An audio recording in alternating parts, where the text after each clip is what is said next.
Okay, we're gonna go dig sweet potatoes. We'll load up the tops in this wagon and we'll give some to the pigs and some to the sheep. And that's what we use to have our starts.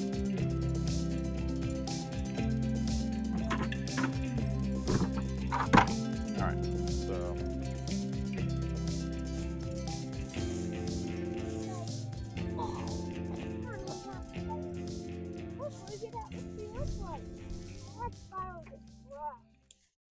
so here the eggs were getting really close to hatching.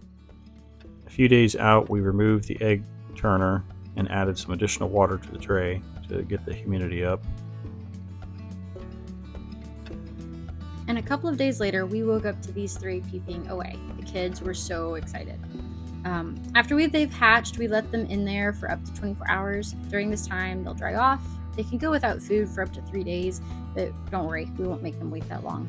After most of them had hatched, it was getting pretty crowded in there and they were mostly dry. So we got the brooder ready and pulled them out. We also made sure to give them a drink right away.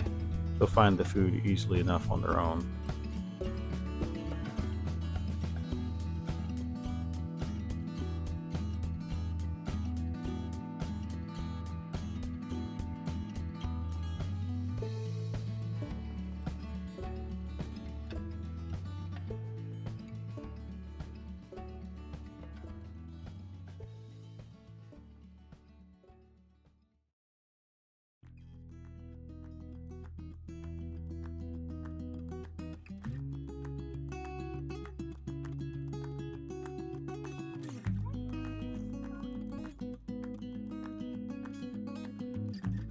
Come on, girls.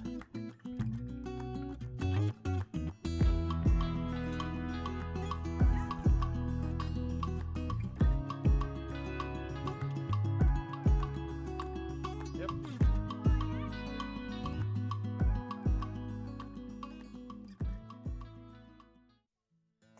You know, sweet potatoes is one of those plants that for us, it's just worked really well because like we plant them in the spring and that's pretty much it. I mean, we just leave them there, and they're one of the least amount of work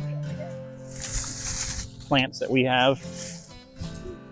And I mean, from what I'm seeing already here, we actually are getting a pretty good harvest from it being a drought year. And also these sweet potatoes are so we originally got starts from my mom, and she's had them for I don't know how long. And you know, every year we just save some of the biggest ones, and that's what we use to have our starts. And you know, it's just one of those things that you just keep saving seed, and you know, you can just keep it for generations that way. I think there's definitely less vines this year. I don't know. I'm sure that's related with the drought. That's probably one of the biggest ones we've ever had.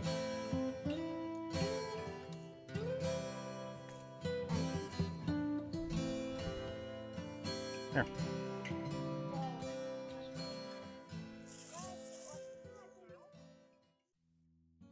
Our mic cut out while we were out there and we didn't catch it until post-production.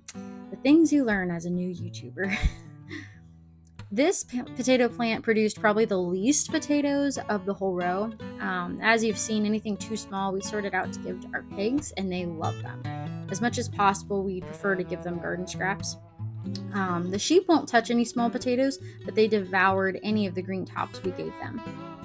As we were digging the potatoes, we noticed a few mouse holes. Thankfully, they hadn't nibbled on anything yet.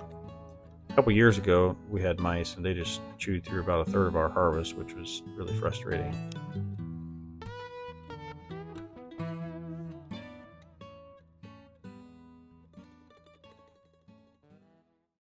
The potatoes were sorted outside and then again inside, but this time by size. The largest potatoes we harvested are more time consuming to cut up and cook up as fries, which the kids do really enjoy. And I'll use the regular medium-sized potatoes for baking. So we ended up harvesting just over 100 pounds of potatoes this year, and they'll keep for us all winter in our root cellar.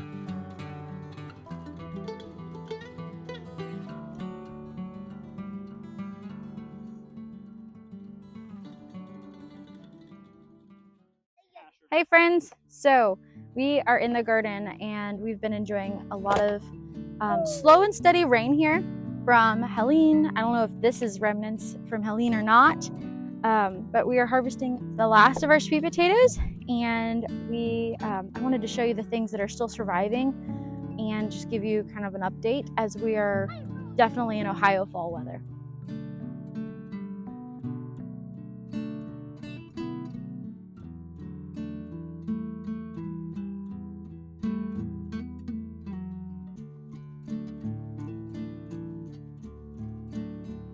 So I cut this down a couple weeks ago, and before we had to order some more water, Matthias watered it for me, and it grew back.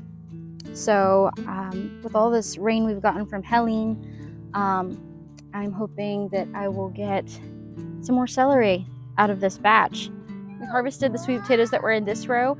Matthias came in earlier and put compost on it, and we're gonna let that just sit over winter. It's too late to plant anything really here in Ohio. Our average first frost for where we live is about mid-October. So to our surprise, a lot of these peppers have survived so far. Obviously, as you can see, further down we get, like, these are not doing so well.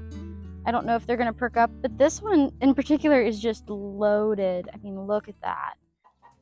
We moved the chicks out to our chicken coop after about a week. Keep a heat lamp on them out there for another few weeks, and then they'll be able to handle whatever cool temperatures we get. We also put a pen around them so that they're protected from the older hens. So thanks for watching. Hit that subscribe button and let us know in the comments what you'd like to see in the future from us.